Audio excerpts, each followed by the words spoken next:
evening, Party Patriots. Today's a thoughtful Thursday, February 3rd. Today's quote of the day is Thursday. Today's quote is, "Our life is like a piece of paper on which every person leaves a mark." Think about that. Oh, I get it. It means we meet people all the time. Sometimes we have great experiences and build a great friendship. That leaves a nice mark, like a good memory or a good feeling. Sometimes we have not so good experience with someone, like they hurt our feelings and it leaves a not so good mark, or a bad memory, or a bad feeling. That's right, Evelyn. How we treat people leaves a mark on them, sometimes forever. So, speaking of that, it is time for our February window challenge. But before we tell you what it is, take a moment to listen to this story. Somebody Loves You, Mr. Hatch, is the story today. And it's written by Eileen Spinelli, illustrated by Paul Yelowitz. Mr. Hatch was tall and thin, and he did not smile. Every morning at 6:30 sharp, he would leave his brick house and walk 8 blocks to the shoelace factory where he worked. At lunchtime, he would sit alone in a corner, eat his cheese and mustard sandwich, and drink a cup of coffee. Sometimes he brought a prune for dessert. After work, he would make 2 stops. At the newsstand to get the paper, and at the grocery store to buy a fresh turkey wing for his supper. After supper, he read the paper, took a shower, and went to bed early. He keeps to himself. That is what everyone said about Mr. Hatch. Well, one Saturday, when Mr. Hatch stepped onto the porch with his dustpan and broom, he got a surprise. A package wrapped in brown paper. He had never spoken to the postman before. "Thank you, Mr. Goober," he said. Mr. Goober smiled. "You're welcome. I always enjoy delivering packages." Mr. Hatch tore the brown paper off. Inside was a white box, which he opened to find another box. This one was heart-shaped, all satiny red with pink bow on top. It was filled with candy. Something fluttered to the porch floor. It was a little white card. He picked it up and it said, "Somebody loves you." Only then did he remember that this was Valentine's Day. Oh, Mr. Hatch wondered now who would send this to me. He was all alone. He had no friends. And yet someone had sent him a valentine. Who? He put the box on the coffee table and tried to do some dusting. But every time he left the room, he had to keep peeking to see if the box was still there. He dusted and dusted, and the dust cloth seemed to whisper, "Somebody loves you. Somebody loves you." At last he flung the dust cloth away and exclaimed, "I've got a secret admirer." And then he did something he had never done before. He laughed. Yeah, he laughed and danced and clapped his hands. And then he took a piece of candy from the box and ate it. Mr. Hatch changed his shirt and found some old aftershave in the bottom drawer. He splashed it on his face. He picked out a yellow tie with blue polka dots and put it on. And then he went for a walk. Maybe, he thought, I will meet the person who sent me the candy. Of course, no one had ever seen Mr. Hatch wearing a tie or smelling of aftershave or smiling. So he got a lot of attention. Mrs. Weed tripped over her dog, and Mr. Dunwoody nearly fell off his ladder, and little Tina Finn spilled all the toys out of her wagon. Mr. Hatch waved hello to them all. On Monday, it was back to work. At lunchtime, Mr. Hatch sat in the middle of the cafeteria. He spoke to everyone and passed out chocolates from his heart box. On the way home, as usual, he stopped at the newsstand. Mr. Smith handed him the usual newspaper. "I think I'll have a pack of mints," said Mr. Hatch. Not as usual. Mr. Smith was shocked. "Was that you speaking, Mr. Hatch?" "Indeed it was," said Mr. Hatch. "I said I would also like a pack of mints. And if you don't mind my saying so, Mr. Smith, "You don't look very well today." Mr. Smith recovered from his shock to reply, "You're right. I don't feel very well. I have a cold, and I was supposed to go to the doctor's this afternoon, but the stand has been so busy I haven't had the time." Mr. Hatch smiled. "Why, I'd be happy to watch this stand for you while you go." Mr. Smith could hardly believe his ears. "You would?"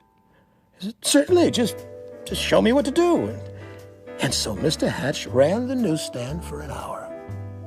He wondered if any of the women who stopped to buy a paper or a magazine or a candy bar had sent him the mysterious valentine. So when Mr. Smith returned, Mr. Hatch made his usual stop at the grocery store. "I'm a little tired of turkey wings," he told Mr. Todd. "I think I'll have a nice fresh slice of ham." Mr. Todd weighed the meat and wrapped it. "You look worried," said Mr. Hatch. "I am," said Mr. Todd. "My little girl is late, and she hasn't come home from school yet, and I can't leave the store to look for her until my wife arrives. And goodness, why didn't you say so?" said Mr. Hatch. "I will go look for her." And so he walked to school and found little Melanie Todd by the swings and brought her home. Thank you, said the grocer. "Any time," said Mr. Hatch. After supper, Mr. Hatch did not bother to read the paper. No. He decided to bake brownies instead. It would be nice to have brownies to share the next day with the people at the shoelace factory. And as he baked, the warm chocolate smell of brownies floated through the neighborhood, and children gathered round Mr. Hatch's house, sniffing the air. "Well, I suppose the factory can wait," said Mr. Hatch as he looked out the window, and he brought out 2 platefuls. "Now, what are brownies without lemonade?" he said, and he stirred up a nice cold pitcher. When the parents came to gather their children, they had some brownies too. It turned out to be a picnic in Mr. Hatch's backyard. He dusted off an old harmonica and played songs he remembered from his boyhood. Everyone danced. And so the days and weeks went by. When Mr. Hatch wasn't smiling, he was laughing. And when he wasn't laughing, he was helping someone. And when he wasn't helping someone, he was having a party in his yard or on his porch. He seemed to have forgotten about finding the person who sent him the valentine. Then, one afternoon, Mr. Goober, the postman, came to his door. His face was very serious. "Come in, Mr. Goober," said Mr. Hatch. "You look upset." "I am upset," he said. I made a mistake some time ago. My supervisor's very angry with me. Yes, Mr. Goober, what is it? Do you recall the package I delivered to you on Valentine's Day, I think it was?" "Yes, I believe so," replied Mr. Hatch, beginning to feel a little uneasy. "I don't suppose you still have it, said Mr. Goober sadly. "As a matter of fact," said Mr. Hatch, I still have the box. The candy is gone, though." "Why do you ask?" The postman took a deep breath. "I'm afraid I delivered it to the wrong address. I was supposed to go to another house." Mr. Hatch recalled tearing off the brown paper. It had never occurred to him to look at the address. Well, he fetched the heart-shaped box and the pink bow and gave them to the postman. "I do hope your supervisor won't be too angry with you now." The postman was heading down the sidewalk when Mr. Hatch called from his porch, "Mr. Goober, I forgot something." He gave the postman the little white card. "Somebody loves you," it said. Alone in his living room, Mr. Hatch sighed. Nobody loved me after all. Then he read the paper, took a shower, and went to bed early. The next morning at 6:30 sharp, Mr. Hatch left his brick house and walked 8 blocks to the shoelace factory. At lunchtime, he sat in the corner by himself, ate his cheese and mustard sandwich, and drank a cup of coffee. After work, he stopped at the newsstand for his paper, but he did not speak to Mr. Smith. No. And when he ordered his turkey wing from Mr. Todd, he did not smile. Nor did he pat little Melanie Todd on the head, or bake brownies, or have picnics or parties, or play his old harmonica anymore. Everyone whispered, "What is wrong with Mr. Hatch?" Mr. Goober, the postman, told him, "We love Mr. Hatch," insisted Mr. and Mrs. Dunwoody. "He gave us flowers for our garden. He helped to mend our back fence." Mrs. Weed nodded, "I love him too. He saved his bones for my dog Ruffy." Ruffy barked. She loved Mr. Hatch too. Mr. Smith told everyone how Mr. Hatch had watched his newsstand so he could visit the doctor, and Mr. Todd told everyone how Mr. Hatch had found his little girl. All the children in the neighborhood remember Mr. Hatch's wonderful brownies and lemonade, and most of all, his laughter. "Poor Mr. Hatch," they said. "What can we do?" Then Mr. Goober announced, "I have an idea." On Saturday morning, Mr. Hatch woke to a bright and sunny day. He put on his old overalls and went out to the porch with his dustpan and broom. He couldn't believe his eyes. All over the porch were red and white hearts and pink bows. There were boxes of candy on the chairs, and yellow streamers flowing from the ceiling, and sticking up out of his mailbox was a shining silver harmonica. The front yard was filled with people, happy, smiling people. They were holding up a huge sign with hand-painted letters. It said, "Everybody loves Mr. Hatch."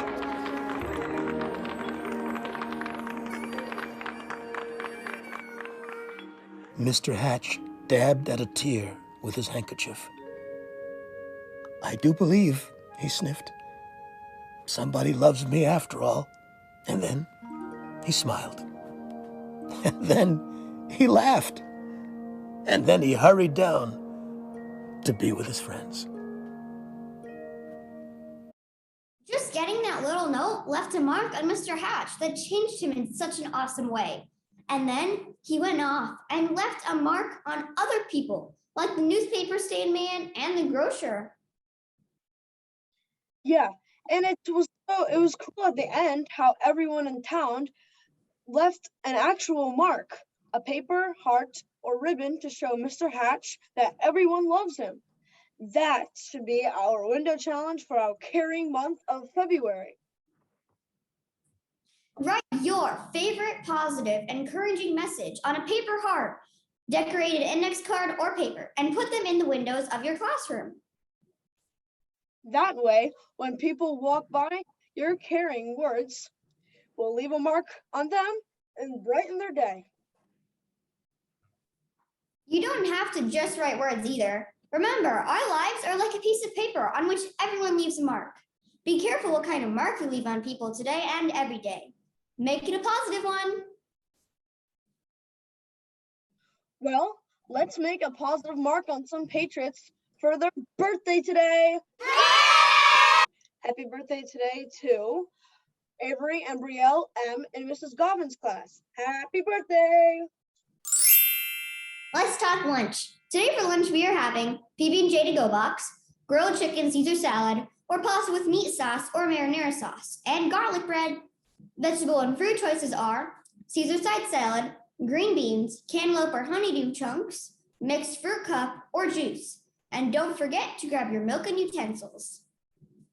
That wraps up our news show for today, Patriots. Please stand for the Pledge of Allegiance and please be seated for a moment of silence.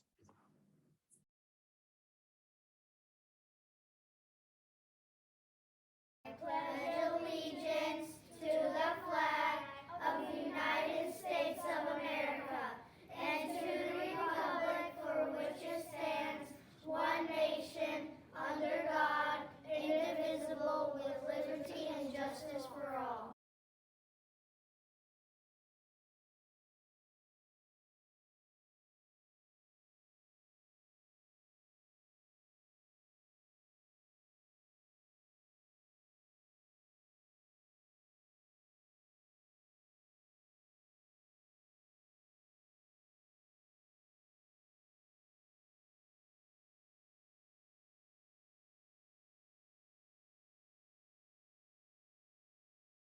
Have a Wisdom Thursday, Patriots. Remember to leave a positive mark on anyone you see or talk to today.